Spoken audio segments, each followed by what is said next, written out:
Become a pro. Money will flow the fastest way to grow. Avadhoot Sathe Trading Academy. To register for our upcoming stock market IPO. आपने ये jingle सुना के 546 करोड़ का scam किया है अवधूत Sathe and उनकी team ने। 4 दिसंबर को सेबी ने अवधूत साठे एंड उनकी कंपनी को शोकेस नोटिस इशू किया। चलिए ब्रीफली समझते हैं ये इशू क्या है, फिर बात करते हैं कि स्कैम मुंबई करोड़ तक प्रॉफिट के चक्कर में पहुंचा कैसे। According to SEBI security exchange board of India, training के नाम पे अवधूत साठे एंड आस्था टीम को मेंबर्स लोगों को स्पेसिफिक कॉल्स प्रोवाइड करते थे। इसे एक एग्जांपल से समझते हैं कि कब कौन सा स्टॉक बाय करना है एंड कब एग्जिट करना है। ये इन्फॉर्मेशन देते ही एंड ऐसा काम सिर्फ इंडिया के लिए ही नहीं बल्कि दुनिया के लगभग सारे देशों में बैन है, बिना लाइसेंस के या रेगुलेटरी बोर्ड के अप्रूवल के। अब ये समझो ऐसा करना बैन क्यों है, क्योंकि ऐसे में कोई भी इंडिविजुअल अपने बेनिफिट के लिए पहले से खुद की एक पोजीशन लेके यानी शेयर्स बाय या सेल करके अपने फॉलोअर्स को मैनिपुलेटेड इनपुट दे सकता है, जिससे कि उस पर्टिकुलर आदमी को प्रॉफिट कंफर्म होता है। अब समझते हैं अवधूत साठे का स्ट्रक्चर क्या है। स्ट्रक्चर कुछ ऐसा बताया जा रहा है, पहले लो टिकट इंट्रोडक्टरी कोर्सेज, फिर धीरे धीरे लोगों को हाई टिकट मेंटरशिप और एडवांस प्रोग्राम में पुश किया जाता था, जिनकी फीस लाखों में थी।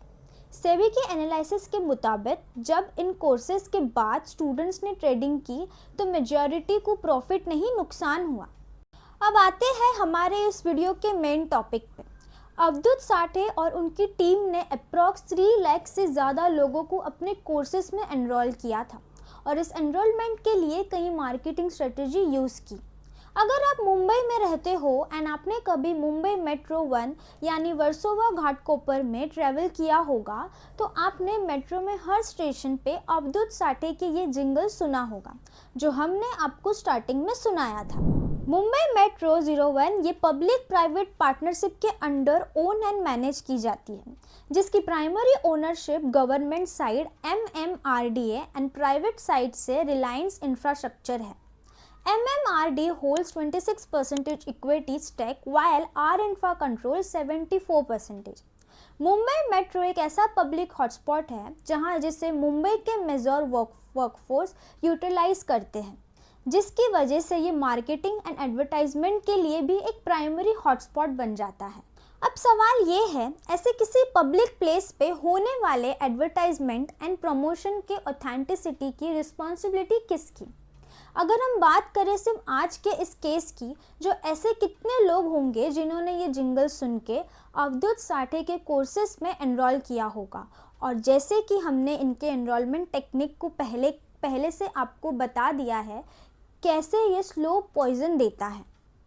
अब इस केस में अवधूत साठे ने एक्चुअली कोई स्कैम किया था, ये तो हमारे regulatory board and honourable court decide करेंगे, बट ये कौन इंश्योर करेगा कि advertisement public place specially railway station, metro station, train and bus station पे आते हैं, इनकी ऑथेंटिसिटी का रिस्पॉन्सिबिलिटी मुंबई मेट्रो 1 जैसे PPP में aids MMOPL private operator approve करते हैं नॉन फेयर रेवेन्यू के लिए।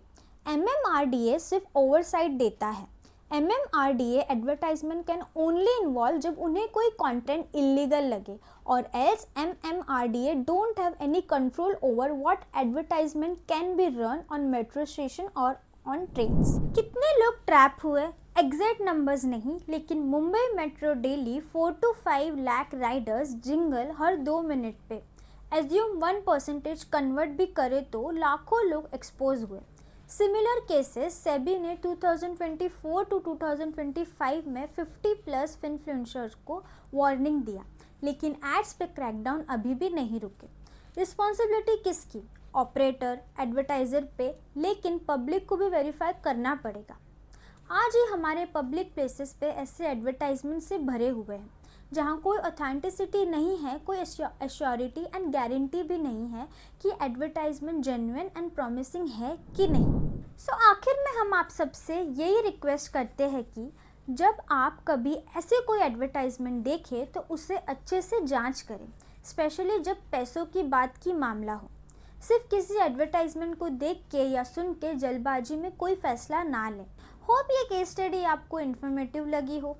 कमेंट में बताओ आपको ऐसे कौन सी एडवर्टाइजमेंट फ्रॉड या स्कैम लगती हो। Thank you.